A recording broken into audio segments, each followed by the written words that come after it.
Welcome to our kickoff, which is session 1 of lung cancer biomarker testing ECHO. This is our 5th cohort, so we're really excited to bring you all back together again. Hopefully we have new participants today and maybe even some return participants.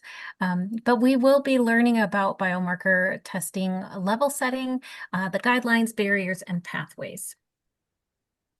Today is a little bit unique. It will not serve exactly as an echo session, just simply because there will be a lot of listening as we go through our wonderful informational didactic presentation, but also we will teach you about the echo model and what you can expect in future sessions.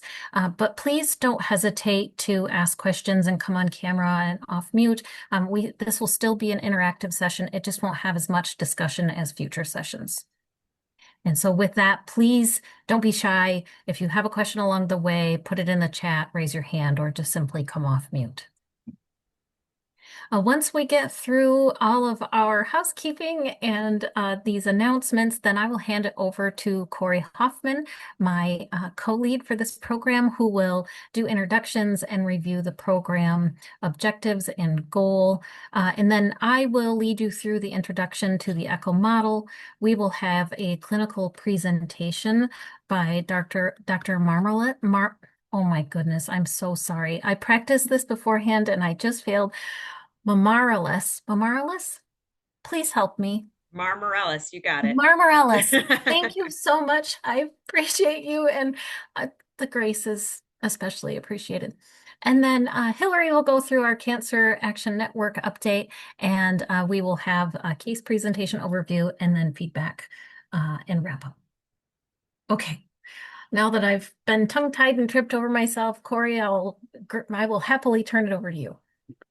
Thank you so much, Mindy, and thank you everyone for being here today. I'm going to briefly introduce our American Cancer Society ECHO team, and then I'll introduce our faculty for our subject matter experts for this program. I'm not going to go through everyone here, but Mindy Odom is our Director of Project ECHO, also co-leading this program with me. I'm Corey Hoffman, Program Manager with the National Lung Cancer Roundtable. And I want to acknowledge Christy Marcel, who is the Senior Director for Project ECHO. And we are fortunate to have colleagues in our midst supporting the evaluation of the program and some of the logistics as well. If you could go to the next slide, Mindy. I'm really pleased to introduce our amazing faculty who are supporting this program.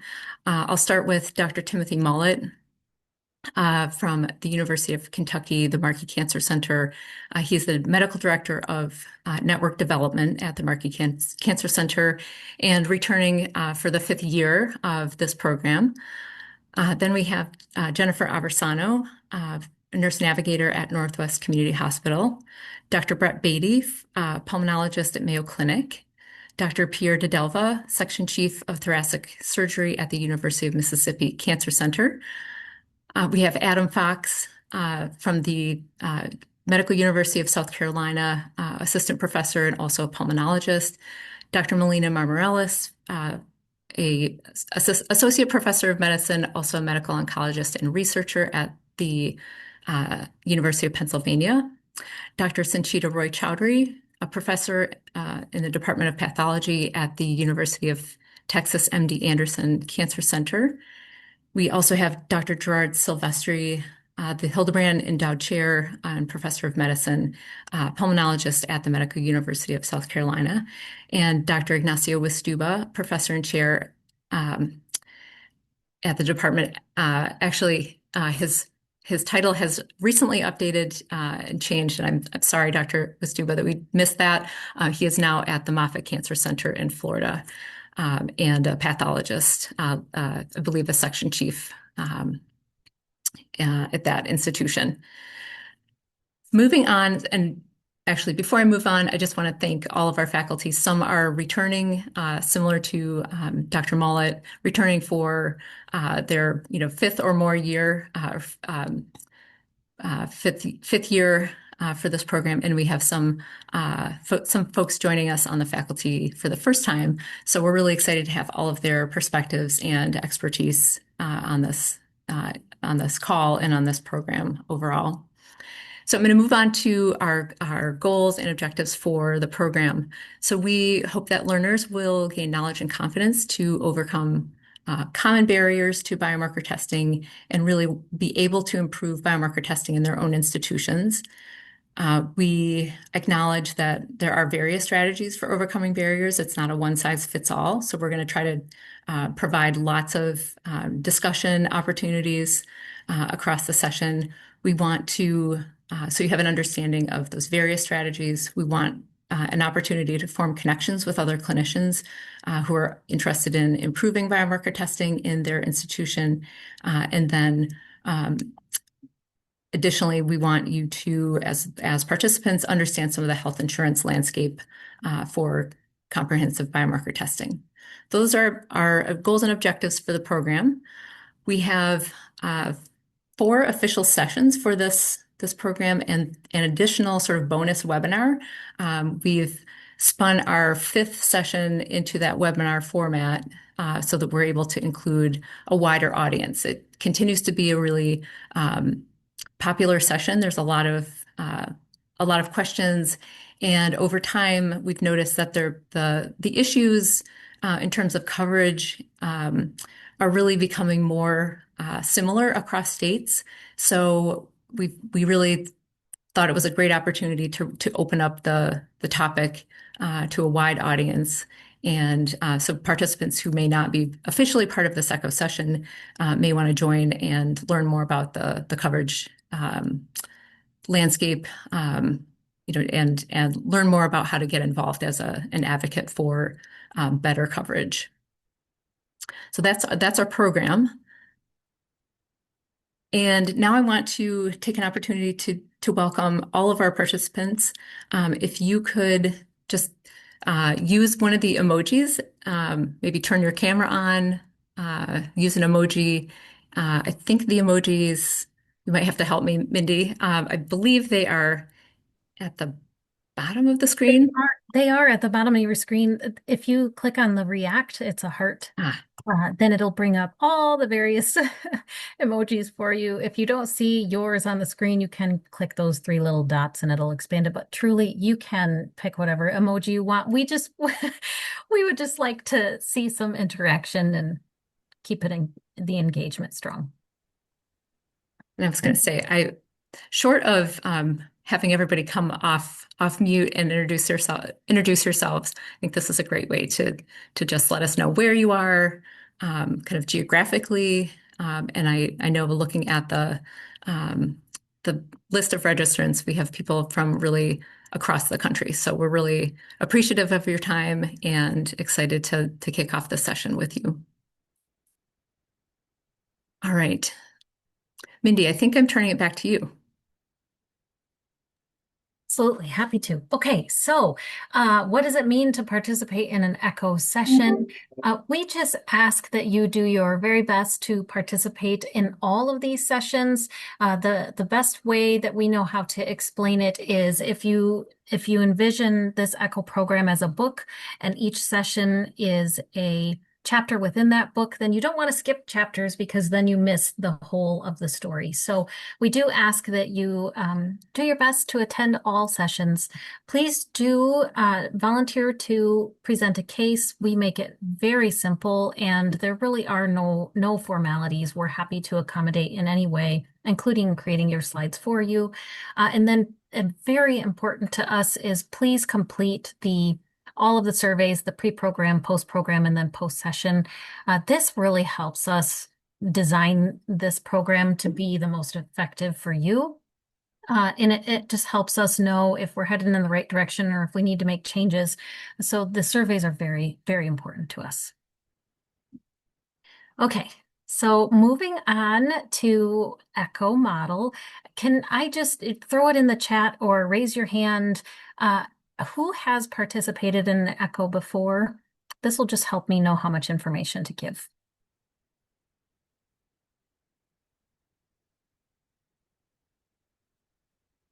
Okay. Okay. Some of you who I know very well. Our return, it makes me smile that you've done echo before. All right, well, that helps me. So, what is Echo and how does it work? This is much different than a webinar. I hope that you have a good understanding after this brief overview. So first and foremost, the Echo model is actually owned and operated by the University of New Mexico. So this is not the American Cancer Society model. However, the American Cancer Society is a super hub, which means that we are given permission to host ECHO programs that we feel help advance the mission of the American Cancer Society. We are also trained and approved to train other organizations into hosting their own ECHO programs. So that's what puts the super in front of our name. So we were a hub and now we are a super hub, which just means that we've been doing this for a while and that we can help others do it as well. So going back to the model itself, it is affectionately known as the ABCD model. And A would be amplify, which is when we use technology to spread knowledge, which is what we are doing through the Zoom platform. And B is best practice sharing. So this is really intended to be bi-directional learning. We want to hear not only from our experts, but from our participants as well, so that we can ensure that best practice sharing is complete.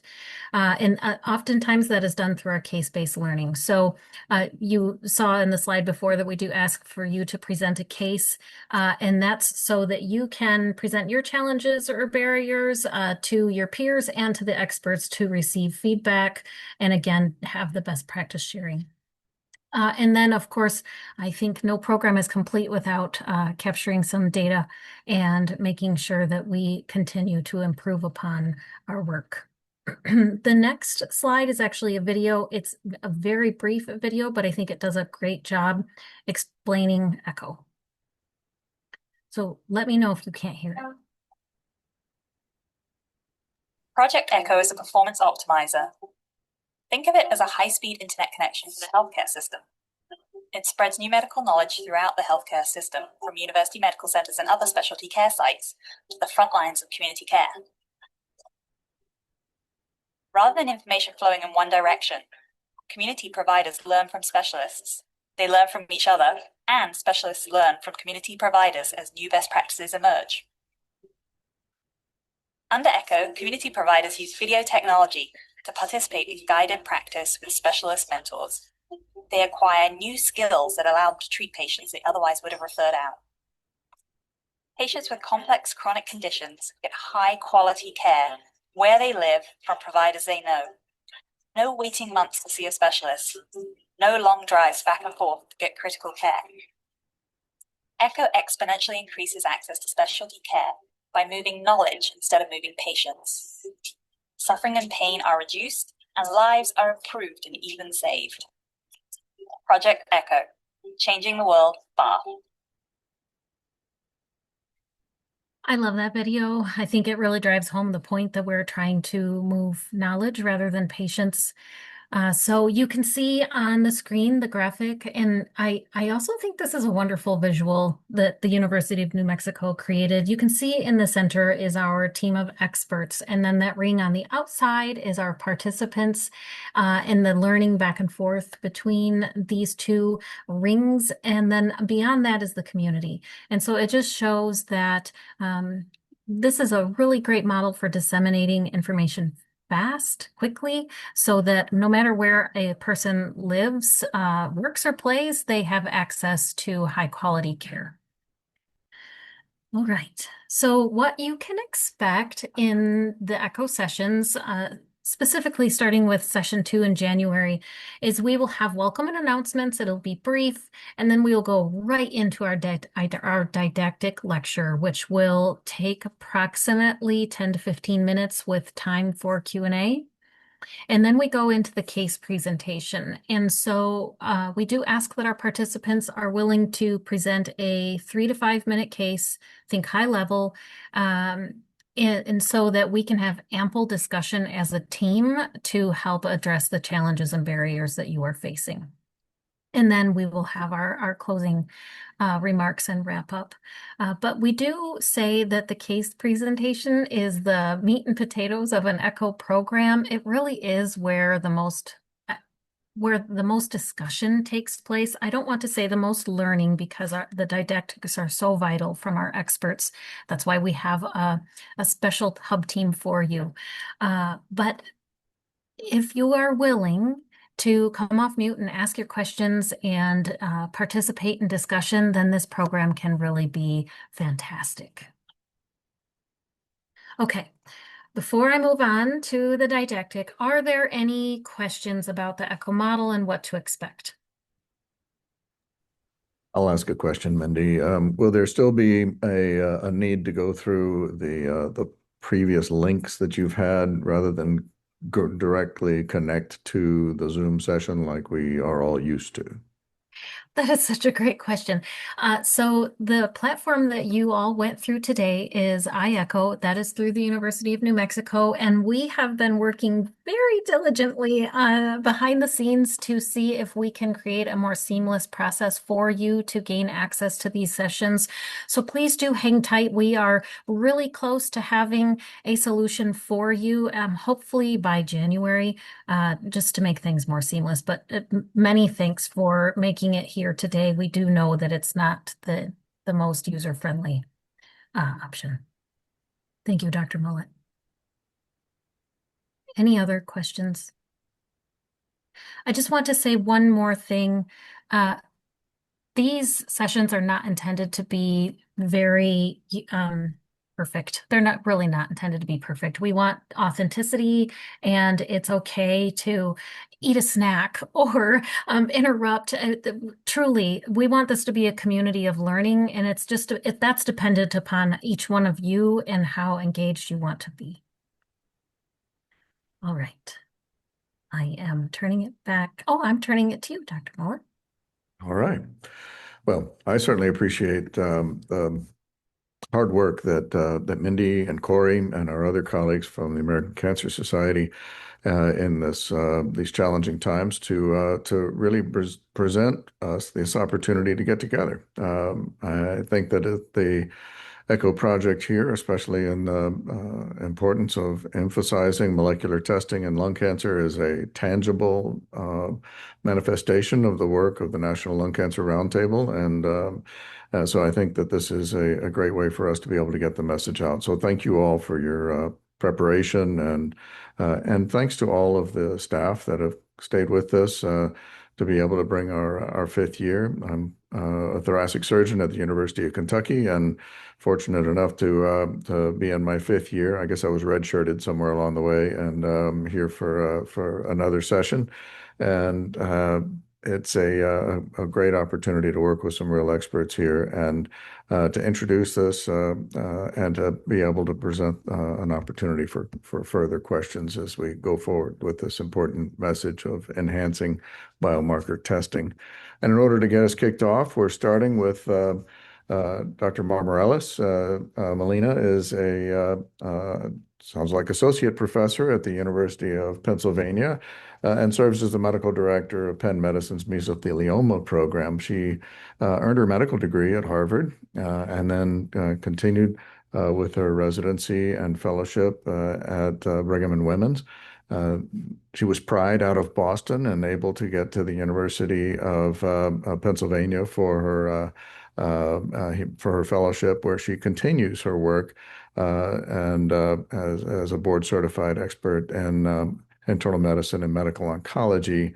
Her research areas focus in early phase clinical trials in lung cancer and mesothelioma, including the determinants of therapy resistance and sensitivity, molecular characteristics, and testing of non-small cell lung cancer. She is the physician lead for the Airways Research Program and the co-director of the Molecular Tumor Board at the University of Pennsylvania. So I can't think of anybody better to get us kicked off. And Melina, we're grateful to have you and your time. So I'll turn it over to you. Great. Thank you so much for having me. I appreciate the introduction, Dr. Mollett. So I have the honor of discussing biomarker testing in lung cancer, which thankfully has really led the way for biomarker testing in a lot of the solid tumors. So we're excited to be a leader in that and hoping to continue that. So next slide, please. These are my disclosures. Next slide. So we're going to talk about a few things. So first, we're just going to review lung cancer incidence, mortality, and some of the recent trends. We're going to review the role of biomarkers in non-small cell lung cancer and also just take a look at the evolving guidelines. And then we're going to finish by talking about some of the barriers to molecular testing, which I certainly hope is a discussion between us, because I know that everybody has different barriers that that we can all help to try to overcome. Next slide, please. So first, lung cancer is one of the most common cancers in both males and females, just after prostate in men and just after breast in females. And 12% of all new cancer cases are lung cancer. So it is a very, very common cancer. There's another statistic out there that about 1 in 15 people will be diagnosed with lung cancer. Next slide. And unfortunately, it's the leading cause of cancer death. So both in men and women, despite not being the most prevalent of cancers, it's the leading cause of cancer death, accounting for 20% of all cancer deaths. Next slide. So, and unfortunately, it is diagnosed at a later stage most of the time. So you can see that those third columns, both male and female, are the percent of cases that are diagnosed when already metastatic, versus the first two sets of columns are localized or regional. Those are the earlier stages. So a lot of this has to do with poor rates of screening. Across Pennsylvania, for instance, really only about 7% of the people that are eligible for lung cancer screening actually get that screening. And so we're not catching these at an early stage, unfortunately. Next slide. But survival is improving. So 5-year survival for metastatic stage 4 non-small cell lung cancer used to be at less than 5%. And in some populations, we're seeing greater than 25%. So we're really seeing quite a difference.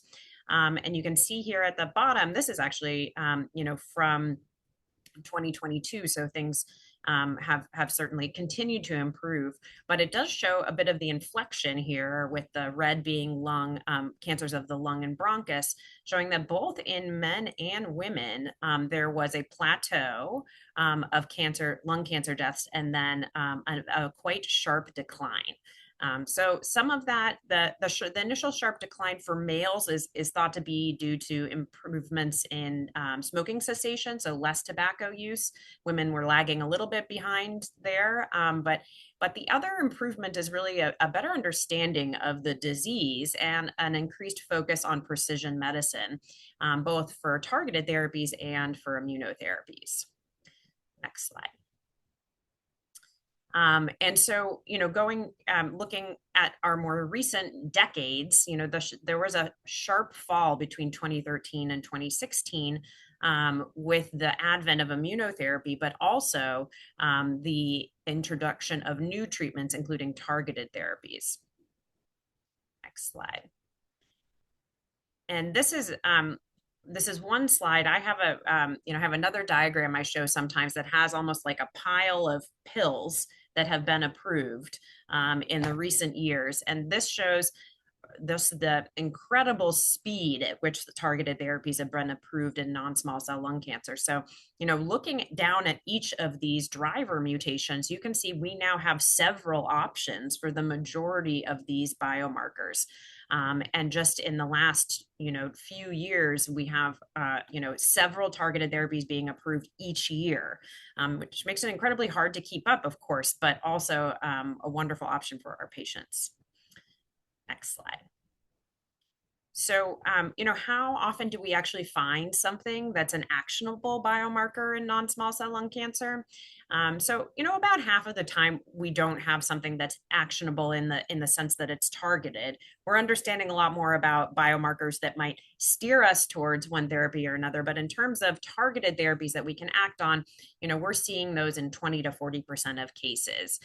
So the most common biomarker that we see is KRAS. Up until recently, that was not a targetable mutation. And now KRAS G12C has 2 approved targeted therapies. And we're seeing development of a lot of other KRAS inhibitors that'll hopefully be successful in targeting the other KRAS mutations. Probably the truest driver mutation in lung cancer is EGFR. So this is seen in a lot of patients that never had a smoking history. This is really driving the underlying biology of their cancer growth, and therefore responds very swiftly and very nicely to targeted therapies targeting EGFR.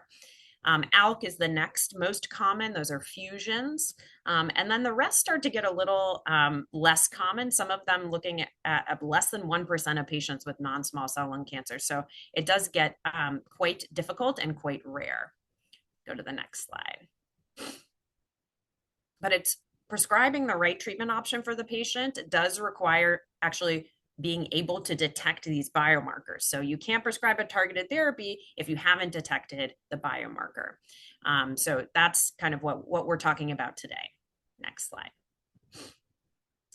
And I think this is a study I like to look at because I think it really drives home the point. So if you have a targeted therapy and you get the targeted therapy, you're up on that orange line. So your survival is better compared to being on the dark blue line, which is that you have the target, but you never received targeted therapy. So you did not gain that benefit. And your survival is actually very similar to patients that never had a driver mutation. So you're forfeiting the benefit of targeted therapy if the treatment is actually never delivered. Next slide. And it's also actually important. It's important to know the molecular characteristics of the tumor in order to prescribe the right targeted therapy, but it's also important to know so you avoid the wrong therapies. So this study with the waterfall plot shows 10 patients with EGFR mutations that were treated with immunotherapy alone. And the one in blue, actually, the one in yellow, sorry, that has the reduction, the steepest reduction actually was found to not have an EGFR mutation. So it was an incorrect biomarker. But the short of it is that the majority of patients did not really have responses to immunotherapy. So patients with these driver mutations often do not respond to immunotherapy. And in addition, they have some added toxicity if they get immunotherapy before getting their targeted therapy. So this was another study showing that if patients received an EGFR targeted therapy, like osimertinib, within 3 months of having received an anti-PD-1, they had a much higher rate of toxicity, in particular liver toxicity. So it's important to get it right at the first treatment. So it's really important to understand what the molecular characteristics are. Next slide. So a lot of people have weighed in on this and how we should be testing and what we should be testing, including the NCCN, CAP, ISLAC, AMP, ASCO. And I have to say, this has evolved quite quickly in terms of what we need to test. So I think on the next slide, we have a summary of kind of where we are now. And I have to say, this is probably the heaviest editing I had to do of this presentation because it's changed, which is kind of great. I think it's become simpler. But the first thing is in non-squamous non-small cell lung cancer, early stage that you're considering surgery for, the recommendations require you test for EGFR and ALK and PD-L1. And that's because in the adjuvant space, we have both EGFR and ALK targeted therapies, and the PD-L1 helps us to understand who's going to benefit from immunotherapy if you don't have those markers. In the metastatic setting for non-squamous and squamous, next generation sequencing is the recommendation prior at diagnosis, and also PD-L1. For squamous cell in stage 1, 2, and 3, so again, that would be operative squamous cell, there is not guidelines yet for next generation sequencing, partially because we don't have any approved treatments for things like KRAS, which are most common in the squamous population in this setting. PD-L1 is required. And for small cell, biomarker testing really is only performed for clinical trials. It's not yet routine. Next slide. But unfortunately, we don't test everyone. So there are some real disparities between who gets tested. I have to say this is improving each time this is studied in more recent cohorts. It continues to improve, probably because of programs like this and various other initiatives. But when this was done in 2021, we saw that there was a difference in patients that were white versus Black or African American in terms of their rates of testing. So having ever gotten NGS, the patients who were Black or African American had lower rates of testing.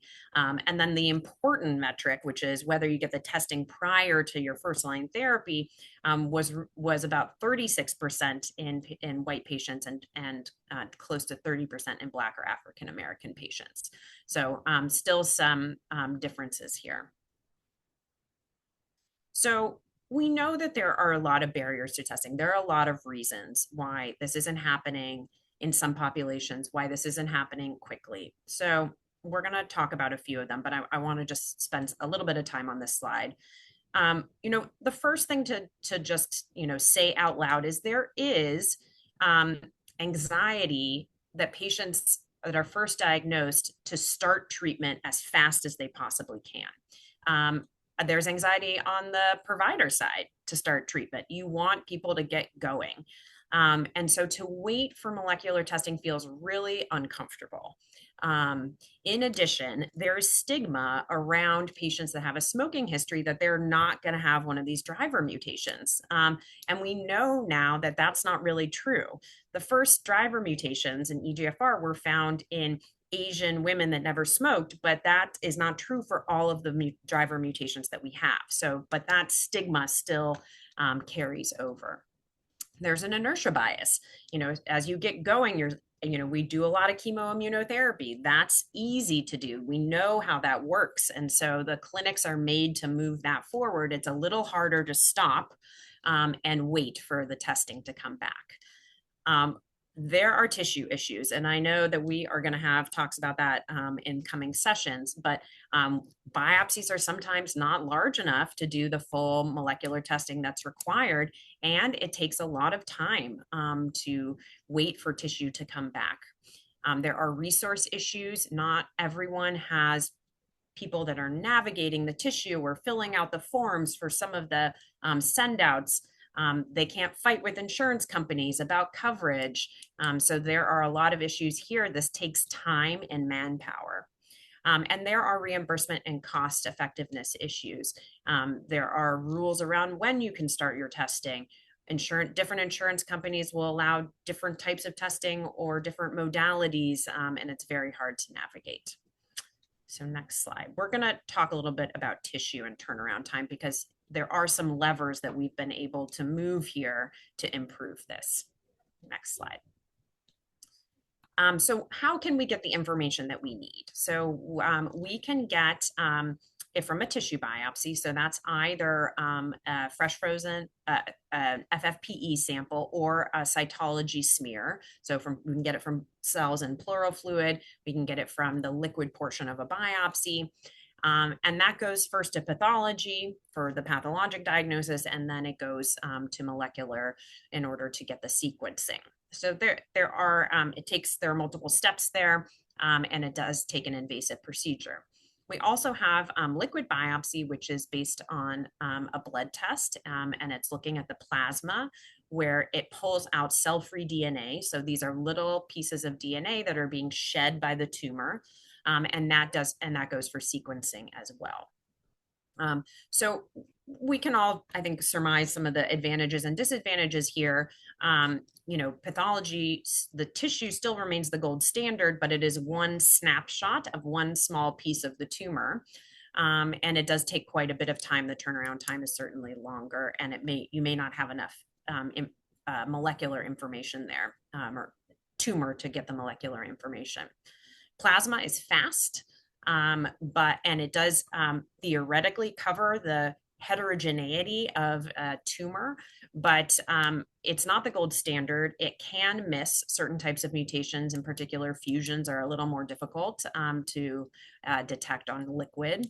And if it's used concurrently with tissue, there are some insurance coverage issues in some places. So next slide. But overall, if you do them together, ctDNA, plasma, and tissue, you can improve the rates of detection of something targetable. So this was this was a study done by Dr. Agarwal, where she looked at patients that had just tissue versus patients that had tissue and plasma, and found that the rate of detecting something targetable went from about 20% to 36%. And when delivering a targeted therapy can improve the survival of patients, this is a big difference. 15% improvement in being able to detect something that could improve a patient's survival. Next slide. So we're back to our barriers. I think we have, if you click, we have the next animation that will take us to, yes, resources. So let's talk a little bit about that. What is the journey for a patient when they get diagnosed with stage 4 non-small cell lung cancer? So most need to undergo, you have to undergo a tissue biopsy. At that point, the tissue goes to pathology. Some places, the tissue will then follow down a molecular pathway that's a reflex pathway. It doesn't require the medical oncologist to initiate orders in order for that pathway to start. But in some places that doesn't exist. Eventually, once the pathologic diagnosis is made, the patient meets with a medical oncologist and sometimes orders the cell-free DNA or liquid biopsy. And so that takes about 7 days for that to come back. And the tissue can take anywhere from 2 to 3 weeks. So we're looking at, several weeks after the diagnostic biopsy before we have the information that we need. Next slide. So, here's the reality of what we're up against. For external tissue sendouts, so these require a patient to be seen by a medical oncologist. The test needs to be ordered. Pathology has to get the tissue and ship it out. And then the results are received by the team. That process takes, 2 to 3 weeks. It does allow broader testing for larger panels. Some of these send-out panels are quite comprehensive and do allow for, clinical trial biomarkers. IHC sometimes is included, but there can be delays. And when you're working with an external company, then the communication can sometimes be challenging there. And it does use tissue and cell blocks when you're sending that out to an external place. Internal tissue testing means that you have an in-house assay that's done. It's not being sent out to another company. As soon as the biopsy is done, you can get reflex testing potentially, started on that. So this is actually what we have. So this is what I'm most familiar with. The turnaround time can be a little bit faster, although, initially with our larger NGS panel, it was still taking us 2 to 3 weeks to get our larger NGS panel back. We have shifted to a faster initial panel that has limited genes, and it can detect the necessary biomarkers more efficiently. And then if that's negative, we reflex to a bigger panel. But it does take, molecular pathology expertise, which are not available everywhere. And sometimes the cost is eaten by the institution when these are started, within certain timeframes of biopsies or surgeries, and if other testing is sent out. So there are some downsides there. Next slide. So overall, I think the main barriers are, we're seeing insufficient tissue. That just causes a ton of delays, especially if you haven't sent liquid biopsy. When the medical oncologist is ordering biomarker testing, that pretty much automatically means there's going to be a delay because that's almost the last person that a patient sees in this journey. The turnaround for testing varies now widely depending on the test that's sent, but I think that's something really important to pay attention to when choosing how you're going to send tests. And then, we get the result. It's often a panel, especially from external companies that include many different cancers, and they give you confusing suggestions about, what to include, how to treat the patient. So the NGS reports are not always, they're not uniform, and they're not always clear in terms of treatment guidelines. And then, of course, we're back to the patient is in front of you. They've just been diagnosed with metastatic lung cancer, and they want to start treatment now. How do we how do we balance that and also counsel them that it's really important to wait for the appropriate molecular testing? So this takes, a village, of course. And this is the, pillars of excellence for a cancer care model, of which adequate and timely biomarker testing is a key component. And it's a multidisciplinary effort with pulmonary doctors, pathologists, radiologists, surgeons, radiation oncologists, nurses. All of these people work together to make this all happen. But of course, these are resources that require time and money. So to conclude, the ideal state where we're trying to get is that everyone has access to high quality biomarker testing for all eligible patients with non-small cell lung cancer. That's the goal. And so there are lots of initiatives out there. We can talk more in the discussion about how to do that. But these are some of the things going on and some of the barriers that I know we all face. So, thanks. Wow, Melina, that was exactly what we needed to hear for this first step. And I thank you for your wonderful introduction to the context. I want everyone to be thinking about questions that we should ask in a few minutes here, but I'll just wanted to go back to your description of how important it is to really do some education with the patient to help them understand the value of waiting and patients have choices, and when they have options, or they hear that it's going to take a few weeks, they may choose to go somewhere else. They may think of a second opinion. They may be thinking of, boy, am I in the right place? And so how do you handle that education for those patients? How do you have that conversation with them to say that it's I don't know, the way I think about it is, talking to patients, these are things that change in the course of weeks and months, not necessarily in hours and days, and being able to give them some reassurance that we're doing the right thing. And even though it seems like we're not doing anything, there's actually stuff happening in the background. How do you help them with that? Yeah, I can start to answer that, and I know others will probably have some answers too. So I usually give patients a roadmap of how I'm thinking about their first treatment and how I make the decision about each type of treatment that we might use: immunotherapy, targeted therapy, chemotherapy. How do we make the decision? To choose one over the other, and I highlight that molecular testing is a really important and the first step in making that determination.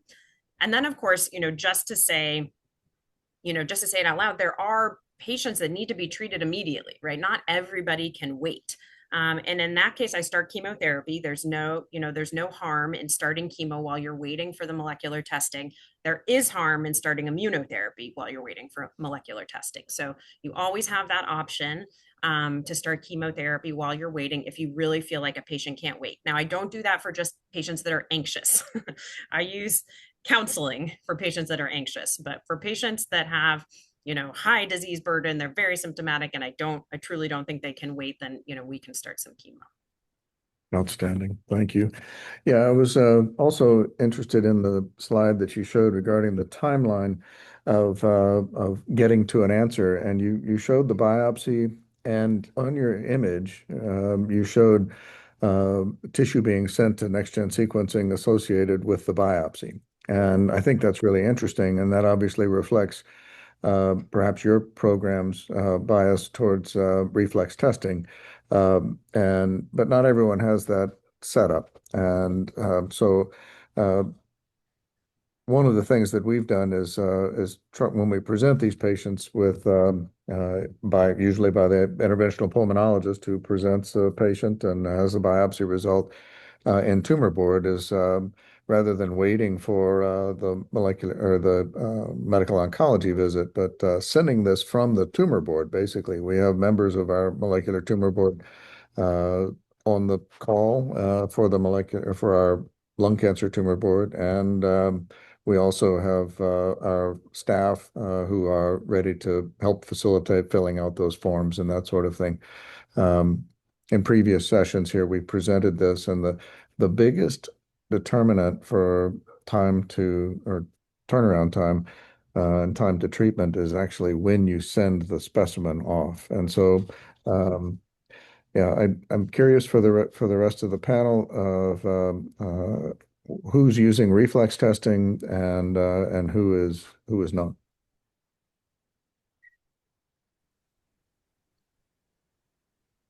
So Tim Pierdadella here.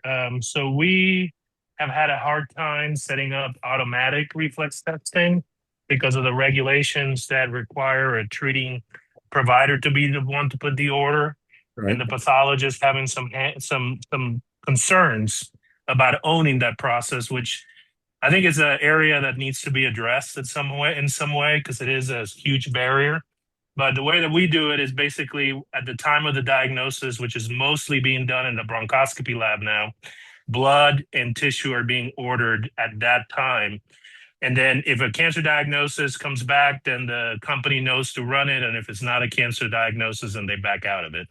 It's not perfect and some things slip through, but that's been our best way to sort of ensure a timely send out for the NGS. And then the percutaneous biopsies, we're working on a process still, but that's a little bit harder. Understood. Thanks for your input. Adam, you came off mute. You got something to say there? Hey, of course. Hey, this is Adam Fox. We actually had reflex testing for 2 years up until June of this year, and we actually some with turnover in pathology at the non-MD level. Actually, were had to stop reflex testing because they were really fulfilling all of the functions that we all talked about in the resource section in terms of navigating pathology samples around our institution and placing all the orders that are necessary. And so we're working to get that back through hiring, and then also working to streamline the ordering process for pathologists. On the pathology slide, the number of cuts that need to be made, while we have an internal NGS panel. Some of the other testing, like currently the IHC tests are sent out and then brought back and interpreted. I would just highlight on that ordering question too. Gerard and I are just in the process of publishing some data that we presented at ASCO this last June at time to order. And the average time to order in one large commercial lab for comprehensive testing was on average 14 days. And if you look at the fastest quintile from biopsy to order, it was 8 days. And if you look at the slowest quintile, it was 24 days. So the difference between the fastest and slowest institutions are significant and span the course of weeks. Wow.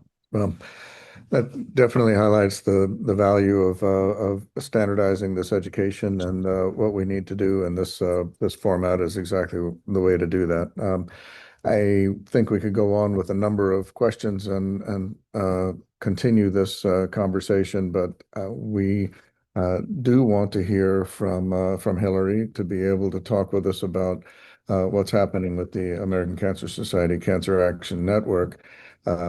It's a privilege that we have the ACS CAN that's fully engaged in this process, because we're not going to make changes in how we get this get over some of the barriers. Many of the things that you all heard about, whether we send off the test or reflex test or not, or how we get this done, have to do with legislation and regulations. And so the more we can increase the conversation at our state and national level is important, and ACS CAN is a great partner for us to do that. Hillary is the Director of State and Local Campaigns access to care at the American Cancer Society Cancer Action Network, and she's going to provide a brief update on what ACS CAN has done with the biomarker legislative campaigns. Great. Hillary? Thank you so much. So as Dr. Mamarellis laid out so well, there are a lot of different barriers and so much to do kind of at each step. But one big one is that insurance doesn't always cover the testing that patients need, and that's supported by the guidelines. If we could go to the next slide, please. So over the last 4 years, ACS CAN has been working with a large group of partner organizations representing other patient groups and provider associations like NCCN and ASCO. And we've been working state by state to expand insurance coverage of biomarker testing, and have developed model legislation that has been signed into law, or something very close to that legislation, in all of the red states here, that applies to both Medicaid and some private insurance plans that are subject to state laws. And then the blue states have had legislation introduced in 20, we will have legislation introduced again in 2026. So there's lots of work happening both to support implementation of these laws in states where they are in effect, and then also as those blue states work through the legislative process. And I think I skipped over the yellow states. Those laws apply to either Medicaid or state-regulated private insurance plans, but they don't yet cover both sides of the market. So this legislation is disease and stage agnostic, covers biomarker testing for the purposes of diagnosis, treatment, ongoing monitoring, or appropriate management of a disease or condition, when that testing is FDA approved or cleared, or covered by a Medicare local coverage determination or national coverage determination, or supported by nationally recognized clinical practice guidelines or consensus statements, or a labeled indication or warning or precaution on an FDA-approved drug label. So the intent is very broad coverage of biomarker testing that is supported by this evidence. We are seeing some good progress in states where these laws are in effect, though it is certainly not an easy button that immediately gets all things covered and reimbursed when they should be. So we are seeing some good progress. And particularly in those blue states, if any of you all are residents of those states, we'd love to get you connected with what is happening in your state capital. All right, Hillary, thank you very much. Now, this is the expanding coverage of biomarker testing. You're also wrapping into this multi-cancer detection testing as well, right? No, so we are working on federal legislation to have a pathway for Medicare to cover multi-cancer early detection tests. However, the state work is not intended to include testing done for screening purposes. Okay, good. Yeah. All right. Questions for Hillary regarding the role of biomarker testing, or perhaps some vignettes from your states where you've either had success or challenges?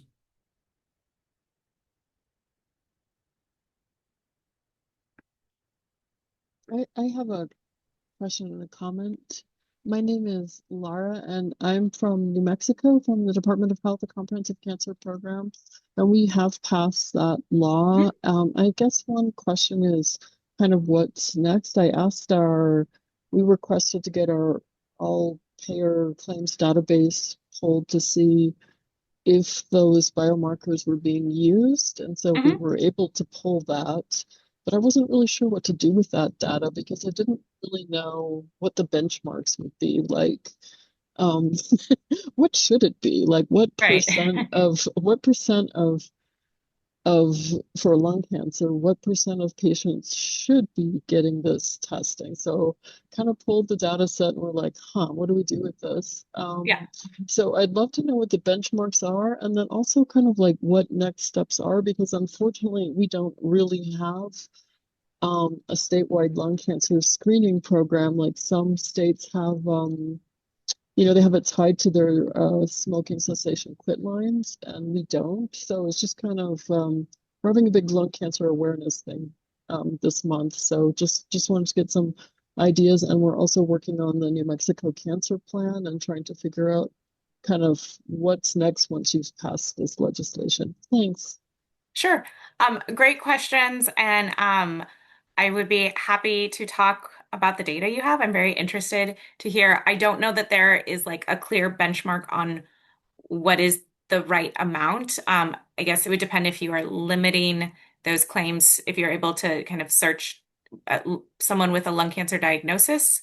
And even that gets complicated because how far back do you look for lung cancer diagnosis versus when the testing happens? But um, would be happy to chat about what you have and what we can glean from it.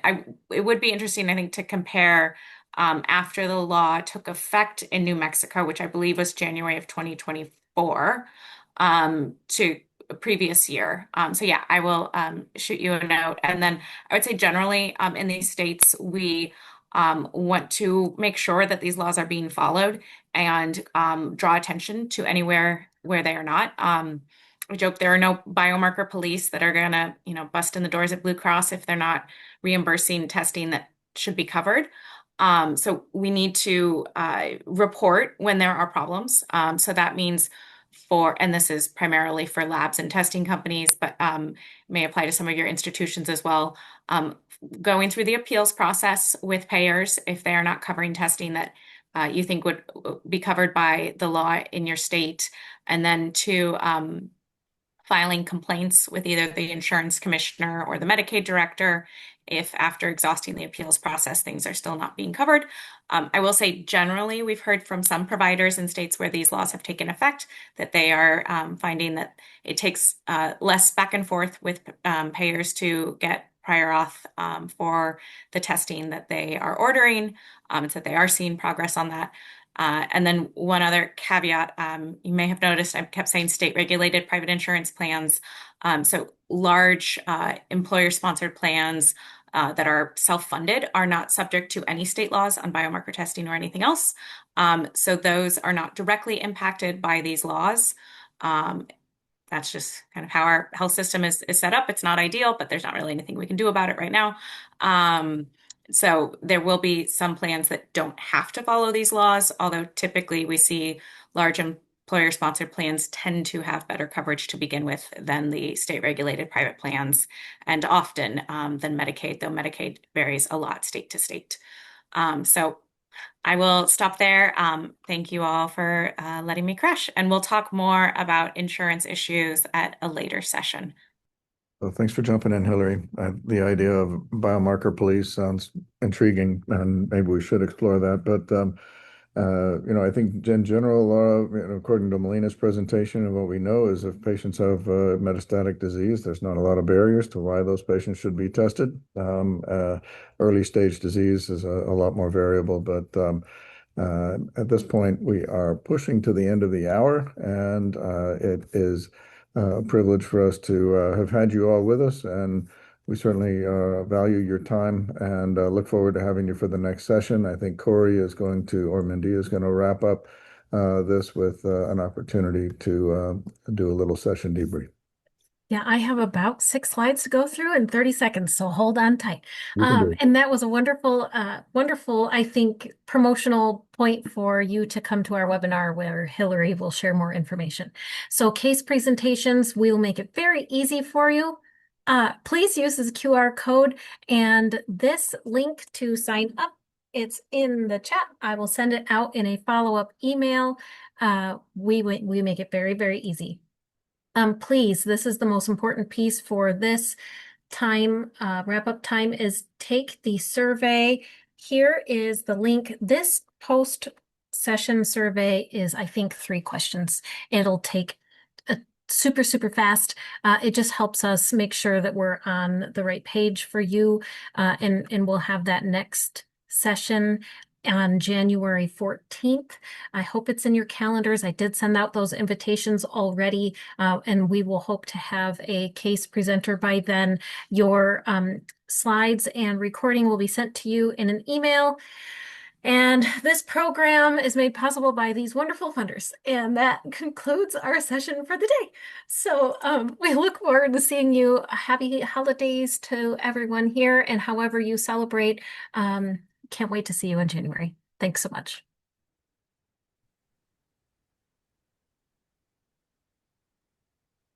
And Corey, if you can grab the recording.